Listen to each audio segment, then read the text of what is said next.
네, 취업을 부탁해 2부 순서 이어가도록 하겠습니다. 네, 먼저 저희와 함께 하실 분들 소개할게요. 취향 저격수 양상국형, 취업 컨설턴트 홍기찬 쌤, 빅데이터 전문가 전민기 쌤, 캠퍼스 특파원 홍단현 학생입니다. 어서 오세요. 반갑습니다. 반갑습니다.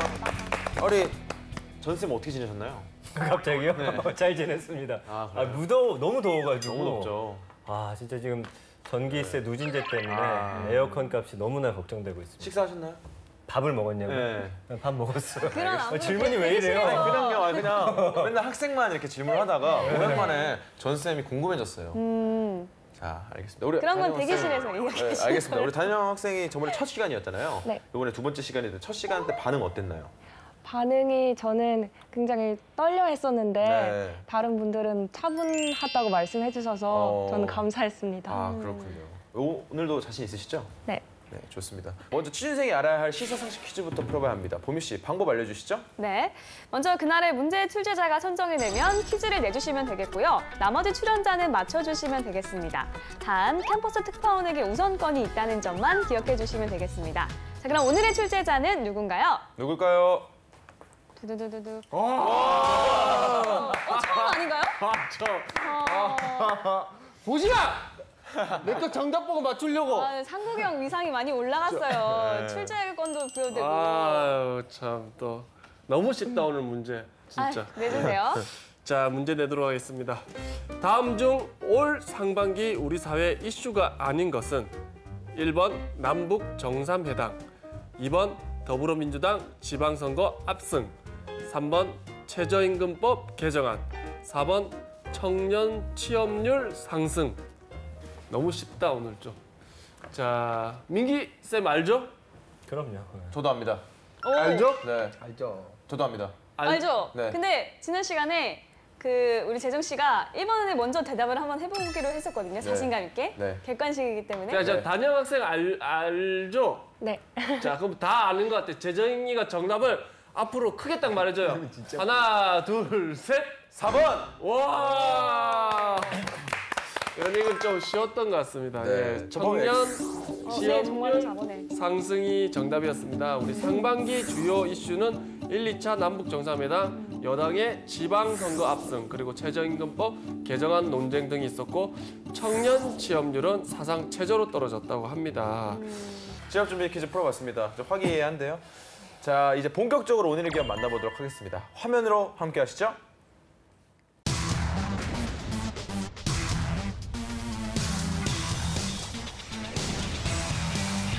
네, 오늘의 기업은 한국철도공사 코레일입니다. 1877년 팔수신사 김기수가 일본 철도 시승기를 소개하면서 국내 철도 개설 사업 논의가 이뤄졌는데요. 이때부터 사실상 코레일의 역사가 시작됐습니다.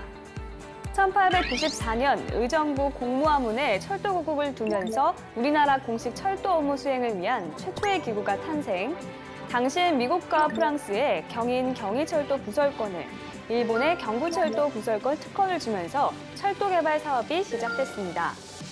일제치하 일본 철도권 소관이었던 철도청은 광복 후 미 육군 소속으로 편입돼 일본인 종사원을 모두 해임하면서 이듬해 철도 및 부대 사업 일체를 국유철도에 합병, 순수 국내 기관인 철도청으로 재탄생했습니다.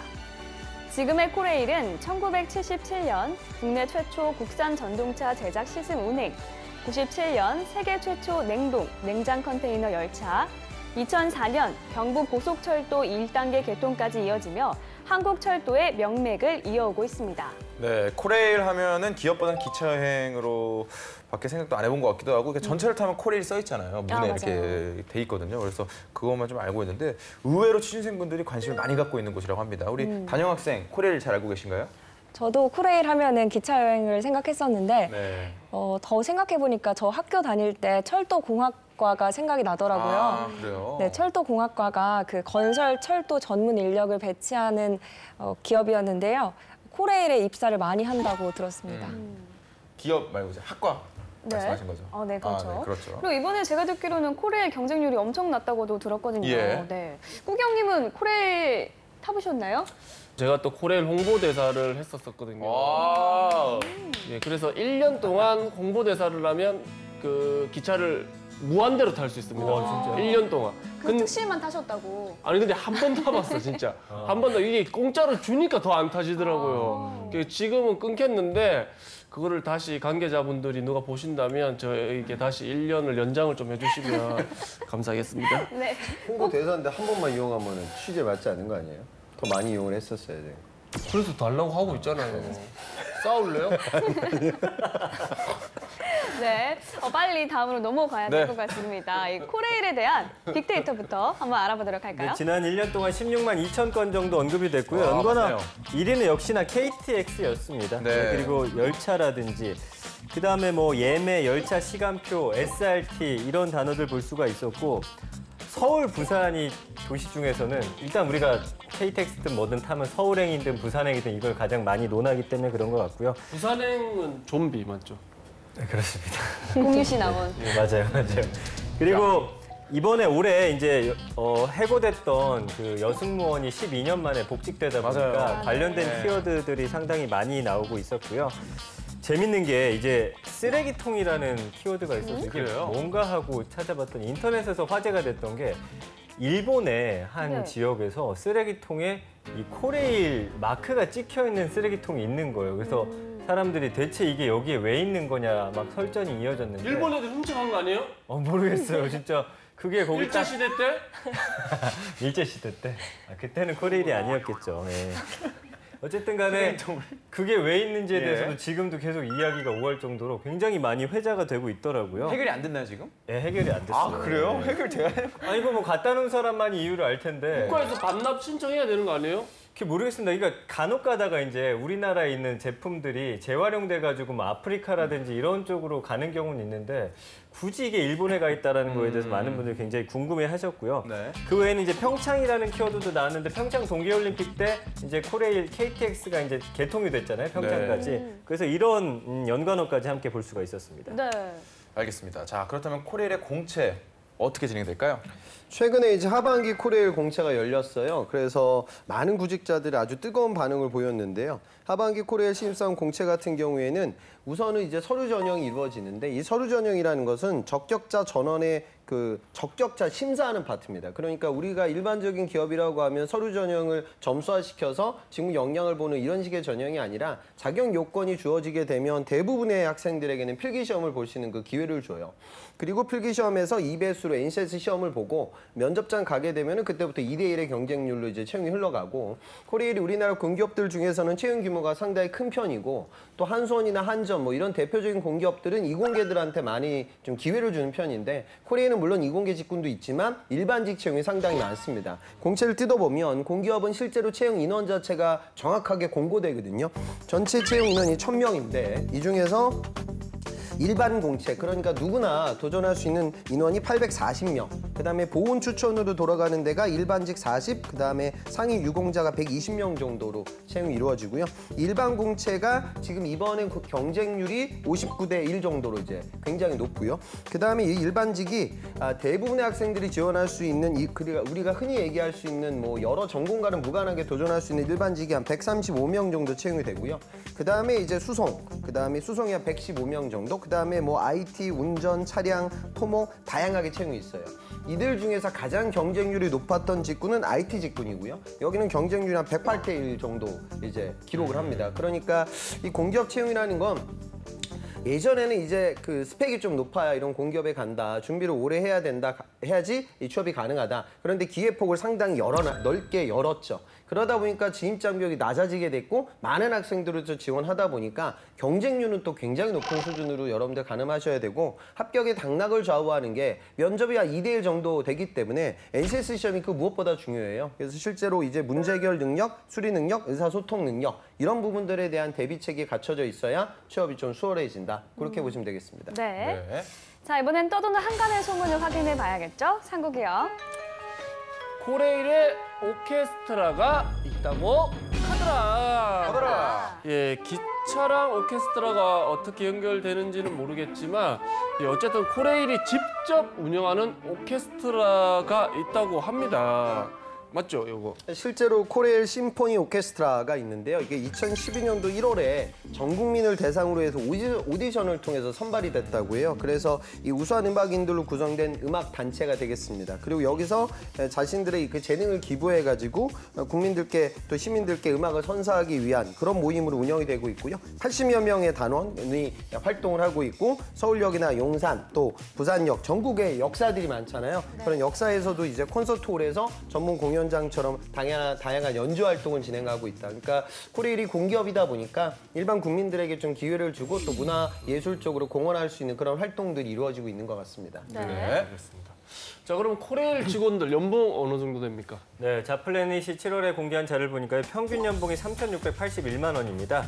사원이 2,971만 원, 대리가 4,042만 원, 과장이 4,925만 원, 차장이 5,162만 원, 그리고 부장이 5,615만 원을 받고 있습니다. 네.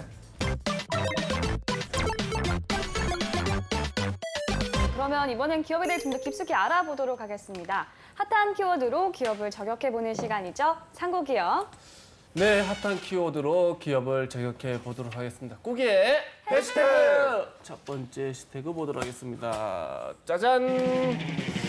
샵 2018 하반기 채용 스타트입니다. 뭐 이것보다 또 큰 키워드가 없을 것 같아서 하나만 준비했습니다. 코레일이 올 하반기 채용을 이미 시작했다고 합니다. 네. 자, 우선 하반기 채용 어떻게 하는지 알아볼까요, 전쌤? 그러니까 하반기 신입사원 1,000명을 공개 채용하기로 했습니다. 상반기에도 사실은 역대 최대 경쟁률을 기록을 하면서 하반기에도 경쟁률이 얼마나 높을지 관심이 뜨거웠었는데 지금 1,000명 모집에 49,930명이 지원을 할 정도로 굉장히 지금 인기리에 지금 이뤄지고 있고요. 사실 이 공채가 있기 전에 뭐 공기업에 실제로 재직한 교수가 강연을 하고 이런 데도 많은 학생들이 몰리면서 코레일에 대한 인기가 굉장히 뜨겁구나 하는 것을 알 수가 있었습니다.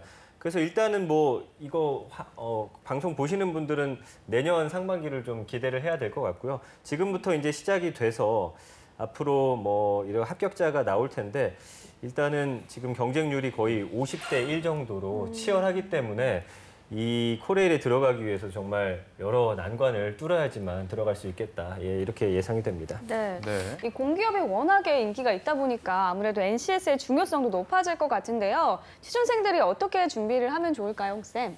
코레일 이 공채에 있어서 NCS는 거의 취업에 절대적인 영향을 미쳐요. 그러니까 서류 전형이라는 것이 사실 이제 적적자리 심사하는 파트이기 때문에 대부분의 학생들이 많이 이제 그 인적성 시험을 볼 수 있는 기회를 주고 이 시험이라는 게 60분 동안 50문항의 시험을 보게 되거든요. 그리고 나서 이제 면접으로 가게 되면 이제 2배수니까 상당히 확률이 높죠. 그러니까 전체적인 경쟁률에서 인적성이 차지하는, 그러니까 다시 말해 NCS 시험 자체가 차지하는 비중이 크고요. 서류가 이제 합격이 되면 코레일 같은 경우에는 시험 볼 친구들에게 문제 예시를 이제 발송을 해요. 그래서 저도 이제 작년 상하반기 문제들을 보면 우리가 흔히 얘기할 수 있는 문제 해결 능력, 수리 능력, 의사소통 능력인데 이 의사소통 능력은 일반적으로 언어 같은 느낌이에요. 그러니까 여러분들 수능 볼 때 나왔던 언어나 피셋이라든가 이런 데서 나오는 언어 영역의 독해 문제가 나오고요. 그다음에 수리 능력은 민간기업 적성에서 나오는 자료 해석이라든가 뭐 이런 부분들에 대한 수리 계산적인 능력을 검증하고 문제 해결 능력이라고 하면 우리가 추리 능력이라고 할 수 있는 언어 추리나 논리 게임 이런 식의 유형들이 출제가 됩니다. 그래서 요 세 가지 유형은 일반적인 우리가 기존의 민간 기업들의 적성 시험, 그다음에 정부가 진행하고 있는 NCN 시험과 일맥상통하고요. 정부가 진행하고 있는 피셋 시험, 그 5급 행정 공무원을 뽑을 때 쓰이는 그 시험만큼이나 난이도가 좀 올라가요. 그래서 여러분들이 이 시험을 준비를 하셔야 되는데 약간은 좀 그냥 이런 식의 생각은 갖지 마세요. 그러니까 이게 서류가 많이 붙으니까 내가 이제 공기업은 학교 차별이라든가 이런 게 전혀 없으니까 내가 이제 코레일에 가야 되는구나 라고 이제 생각을 하는데 실제적으로 채용 인원이 1,000명이지만 여러분들 중에 소송, 그다음에 IT, 운전, 차량, 토목, 건축, 전기, 통신 이런 특수 직군으로 도전이 불가능한 친구들, 이 친구들이 주로 이제 문과 학생들이 많은데 그런 학생들이 도전할 수 있는 일자리 중에 이 보훈 추천을 제외하게 되면 채용 인원이 135명 정도밖에 안 돼요. 그러면 이 135명에 들어가기 위해서 굉장히 많은 학생들이 몰리게 되니까 그 경쟁률이 실제로 어마어마하죠. 그러니까 본인 스스로 이 NCS 시험도 공부를 하면 오르긴 해요. 그런데 이 시험 자체가 뭐 일반적인 필기시험 전형처럼 투자를 엄청나게 많이 한다고 해서 공무원 시험처럼 나의 경쟁력이 폭발하는 시험이 아니거든요. 그러니까 본인의 어떤 도전하기 전에, 시작하기 전에 이런 유형이 내가 경쟁력이 있는지 검증은 정도 한번 하고 해보고 그 이후에 또 유형을 파악하기 위한 열심히 노력을 진행해야 된다. 이 두 단계로 좀 생각하고 공기업을 바라봐야 할 것 같습니다. 네. 네. 자, 그렇다면 다음 해시태그 볼까요? 네, 다음 해시태그 보도록 하겠습니다. 짠! 짠. 샵 철도 인재 육성 샵 자격증 공짜로 딴다입니다. 코레일은 일단 뭐 철도에 관한 전문 지식이 있어야 입사에 좀 유리할 텐데요. 근데 분야가 워낙 특수하니까 자격증을 쉽게 취득하기 어렵다고 합니다. 그래서 코레일이 직접 공짜로 가르쳐 준다고 합니다. 네, 철도 인재 어떻게 선발되는 건가요, 전쌤? 그러니까 철도 관련 학교 학생을 위한 청년 구직자를 대상으로 해서 무료 이제 무상 교육, 자격증과 관련해서 교육을 시켜주는 거고요. 뭐 예를 들면은 철도 운송산업 기사 필기 실기 과정이라든지, 그다음에 이제 열차 운전 기능을 가진 사람으로 여객 및 화물을 안전하게 수송하도록 하기 위해서 어떤 자격이 제정돼 있고 또 열차를 조작하고 화물 수송 같은 이런 업무를 수행해야 되기 때문에 이건 사실 이 회사에서만 코레일에서만 할 수 있는 것들이에요. 그래서 이런 것들과 관련해서 이제 인재를 키우려는 그런 노력들이 보이고.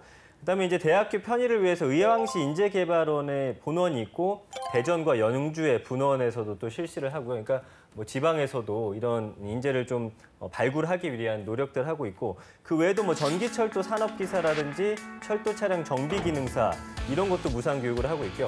전체 4개 과정에서 한 130명 정도의 청년 구직자에게 교육을 할 수 있도록 기회를 주고 그다음에 이제 더 다른 지방에서 오는 학생들을 위해서 교육기간 동안 1인당 지금 120만 원을 받는 원래는 그렇게 받는 기숙사도 무료로 제공을 해준다라고 하니까 사실 어떻게 보면 특수인재잖아요. 우리가 직접 키우겠다 뭐 이런 이야기가 아닐까 싶습니다. 네. 최근에 코레일이 2006년에 해고됐던 승무원 180명을 복직시키면서 이슈가 됐는데요. 신규 채용에는 별 영향이 없는 걸로 보면 될까요? 근데 뭐 이번에 공채 인원이 또 늘어난 부분들을 보면 뭐 그 영향의 여파는 뭐 크진 않을 것 같아요. 그런데 그 이슈가 이제 면접장 가서 질문을 받을 수 있기 때문에 그 부분에 대해서는 의견 정리가 필요할 것 같고 또 덧대어서 또 일각에서는 그번 복직 사건을 보면서 나는 오랫동안 또 이 공기업에 취업을 하기 위해 준비를 했는데 뭐 그런 상대적 박탈감을 느끼는 취준생들도 있거든요. 근데 사안에 대해서는 정확하게 팩트 위주로만 확인하고 면접장 가서 답변하시면 좋을 것 같습니다. 네, 궁금한 점이 있는데요. 이 코레일 이번 이슈는 사실 사측에서도 굉장히 예민할 수 있는 이슈인데 이걸 질문에 나올 가능성이 있을까요? 그러니까 그 부분에 대해서 그냥 뭐 바로 이렇게 찍어서 물어보진 않을 건데요. 취준생들 사이에서 뭐 이런 불만이 있다고 하는데 본인은 어떻게 생각하냐 뭐 이 정도의 질문은 나올 수도 있지 않을까 싶어요. 그래서 그런 부분에 대해서는 또 본인이 이슈를 아예 몰라버리면 안 되기 때문에 또 대승적 결정에서 그럼 회사가 의사결정한 부분으로 좀 접근하시는 게 좋을 것 같습니다. 네. 자, 이번엔 취준생들과 실제 면접 상황을 재현해 보도록 하겠습니다. 먼저 PT 면접인데요. 10년 후 이 기업은 이렇게 될 것이다를 주제로 발표해 주시면 되겠습니다. 코레일의 10년 후 단용 학생 시작해 주세요. 네, 코레일의 10년 후 저는 코레일 패스 사업과 또 우리나라 특화 기차 상품을 예견을 해봤습니다. 지금 동해선과 경인선이 복구가 되는 작업을 추진하는 중에 있는데 그렇게 되면 동해선의 출발이 부산이기 때문에 부산에서 유럽까지 갈 수가 있습니다. 지금 코레일 홈페이지에서는 유럽 패스라든지 혹은 독일 패스, 일본 패스를 많이 팔고 있는데 만약 남북철도가 연결이 되면 우리나라에서부터 코레일 패스가 팔 수 있지 않을까라고 예견을 해봤습니다. 현재 네일로를 팔고 있는데 이거를 부산부터 유럽까지 패스권 사업을 더 확장할 수 있을 거라고 생각을 해봤고요. 또 물류용과 관광용으로 나눠서 이 기간 중에 패스권을 사게 되면 물류용도 쓸 수 있고 관광용으로도 쓸 수 있지 않을까라고 생각을 해봤습니다. 근데 여기서 더 나아가서 패스권을 팔게 되면 우리나라를 많이 오게 만들어야 되는데 그렇게 됐을 때 우리나라 기차 특화 상품으로 한번 생각을 해봤습니다. 전통적 요소랑 현대적 요소로 나눠서 생각을 해봤는데 주거시설과 오락시설을 크게 나눠봤습니다. 전통적 요소로는 뭐 온돌이라든지 또 기와집이나 궁궐식으로 꾸며도 재미있을 것 같고 또 온천을 넣어봐도 재밌을 것 같고 현대적 요소로는 물론 호텔 침대라든지 미니 수영장이나 VR이나 AR 같은 오락시설도 가미하면 좋을 것 같다고 생각을 했습니다. 네. 네, 잘 들었습니다. 잘 들었습니다. 어떻게 보셨나요? 일단 좀 있으면 신기할 것 같긴 해요. 온천이라던가 뭐 신기할 것 같긴 한데 10년 후를 이렇게 내다보는 약간 그런 PT이기 때문에 재밌을 것 같다. 라는 그런 말보다는 좀 도움이 될 것 같다 이런 말도 좋을 것 같고. 저는 이 아이디어들이 재밌긴 한데 네. 이게 이벤트성으로는 단기간을 시도해 볼 수 있겠지만 이게 과연 장기적으로 갔을 때 사업을 이끌어갈 그 먹거리 사업인가 이 부분에 대해서는 좀 생각을 한번 해보게는 됐던 것 같아요. 후기영님은 어떻게 보셨나요? 근데 저는 이제 항상 이제 우리 학생들이 아이디어를 이제 보면서 조금만 더 저기서 조금 더 색다른 걸 가미를 하면 어떨까라는 생각을 많이 하거든요. 이거 뭐 이게 유럽까지 이제 부산에서 이 얘기는 너무 많이 있으니까 차라리 종점을 도쿄로 잡아서 해저 터널까지 10년 뒤에 간다고 했었으면 얼마나 색다를까. 약간 그런 생각을 조금만 더 남들과 다른 생각을 하면 듣는 사람도 저런 아이디어까지 있네라는 생각을 하면서 또 저희 좋은 아이디어를 한번 뱉어봤습니다. 네, 좋아요. 알겠습니다. 네, 전세께서는 어떻게 보셨나요? 그 상국 씨가 좋은 지적한 것 같아요. 물론 도쿄까지 영국하고 프랑스도 이제 지하 터널로 연결이 되어 있긴 하죠. 예. 근데 이 부산에서 유럽까지 가는 이야기가 워낙 많이 회자가 되다 보니까 아마 많은 학생들이 이런 부분에 대해서 이야기를 할 것 같고요. 그다음에 아까 이제 특화 기차 중에서 이제 뭐 전통적 요소를 가미한다라고 했는데 과연 이런 것들이 실현 가능할지에 대한 뭐 좀 그런 궁금증이 있긴 하네요. 온천을 그 기차 안에 넣자는 얘기입니까? 네, 작게 아, 넣어보면 어떨까 생각을 했습니다. 흰옥기탕 같은 거. 네, 뭐 새롭긴 하네요. 그래서 바람 맞으면서 가는 거. 어쨌든 뭐 이런 부분에 터널을 대해서 지나갈 때 어떡하죠? 어떻게 이게 현실화 시킬 수 있을지에 대한 의견도 조금 들어오면 좋을 것 같은데 뭐 발표 내용을 떠나서 그 어떤 이 언어 자체라든지 이런 이야기가 귀에 꽂히는 것은 또 우리 난영 학생 맞나요? 당연해요. 바로 옆자리에 진짜 너무하네요. 난영 학생의 가장 큰 장점이 아닐까 생각을 해봅니다. 네, 발음이 네. 또 워낙 좋으셔서. 아, 네. 슬록도 적어야 네. 되는 자, 우리 홍쌤께서 어떻게 보셨나요? 그러니까 단여 학생 얘기한 부분들이 요즘 뭐 이슈가 되고 있는 부분이죠. 근데 저는 오늘 상국 씨가 좋은 얘기 했는데 다들 이제 중국만 생각하지 말고 또 일본에서부터 쭉 이어지는 라인으로 가게 되면 더 실효성이 커지지 않을까. 그러니까 그 이유는 뭐냐면 우리가 우리 지하철역이라고 만약 생각해서 종점역에 있는 그 유동 인구보다 중간에 있는 역이 더 많은 유동 인구가 생길 수가 있죠. 그러니까 코레일 입장에서는 그냥 여기서 실어서 유럽을 간다라는 부분보다 또 이제 일본에서 오는 관광객들까지 유입할 수 있는 어떤 통로가 되게 되면 전체적으로 시장의 규모가 더 커질 것 같아요. 그래서 그런 식의 이야기도 할 수 있을 것 같고 그다음에 또 다들 그러니까 유럽으로 간다는 그런 부분들만 생각하지 말고 저는 이 사업이 만약에 뭐 통일이 되고 만약에 점진적으로 개최되면 중국 시장 관련된 물동량이 늘어나게 될 거고 또 이 부분은 여객 수요 외적으로도 화물 운송에서도 큰 여파가 미칠 수 있을 것 같아요. 그래서 화물 운송 관련된 이야기도 좀 거기다 덧붙이면 조금 더 차별화된 이야기가 되지 않을까 싶습니다. 네, 감사합니다. 자, 그러면 이번엔 실전 면접 두 번째 기출 문제를 풀어보겠습니다. 상국이요. 기업에서 나의 이런 점을 인정해줬으면 좋겠다라고 생각하는 거는 무엇이었습니까? 저는 기업에서 저의 성실성과 끈기를 인정해줬으면 좋겠다고 생각을 했습니다. 제가 1년간 직장 생활을 한 적이 있는데요. 그때 매주 화요일마다 오전 7시에 회의가 있었습니다. 그런데 저는 회의가 내용이 많이 변경되는 경우도 있어서 항상 6시까지 나와서 수정된 건 없는지 항상 살펴보고 그 전날에도 제 퇴근 시간 넘게 자료가 올라오게 되면 자료가 나올 때까지 기다렸다가 퇴근을 했습니다. 그러니까 본인의 성실성 끈기를 그냥 뭐 내가 학창 시절 때 공부 열심히 했다 이런 부분이 아니라 기업이라는 테두리 내에서 회의시라는 세부적인 조건 내에서 얘기하는 건 아주 좋은 화법인 것 같아요. 그래서 잘 이야기하셨는데 근데 중요한 거는 그 1년간의 회사 경험에 대한 질문 아마끔 또 나와요. 그러니까 성실성을 보여주기 위해서 나의 과거 직장 생활에 대한 경험을 노출시켰는데 그 다음 질문은 성실성의 유무를 검측하는 질문이 아니라 회사 생활에 대한 궁금한 질문들을 받게 되니 네. 이 회사 생활이 만약에 노출이 됐을 때 네. 과연 근본 면접에서 내가 유리해질 거냐 이 의사결정을 좀 내리시고 컨텐츠 노출 수위를 조정하는 작업이 필요합니다. 네. 자, 철도공사와 일반 건축 기업의 차이를 말하고 철도공사가 발전할 수 있는 방법을 말해 보십시오. 네, 저는 일단 철도공사와 일반 건축기업은 대상이 하나냐 아니면 무궁무진한 대상이 있느냐라고 차이를 짚어봤습니다. 일단 철도공사는 이름에서부터 알 수 있듯이 목적이 철도 하나인데요. 물론 그 안에 여객 사업도 있고 물류 사업도 있지만 철도 안에서 이루어진다는 것을 제가 짚어봤고요.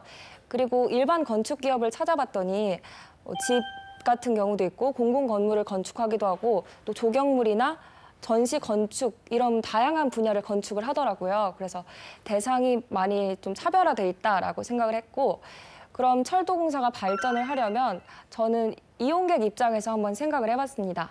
제가 철도를 이용했을 때 불편했던 점을 생각해 보니까 저는 무궁화호를 사거나 아니면 누리호나 아니면 통일호를 탔을 때 KTX와 마찬가지로 열차 좌석에 핸드폰을 충전할 수 있는 코드가 있으면 어떨까 생각을 해봤고, 또 무궁화호도 와이파이가 잘 됐으면 좋겠다고 그것도 생각을 해봤고, 또 서울역이나 용산역 같은 경우에 가끔 뭐 기차를 놓쳤다든지 아니면 많이 기다려야 될 상황이 있는데 그때 좀 편하게 휴게할 수 있는 시설이 부족하더라고요.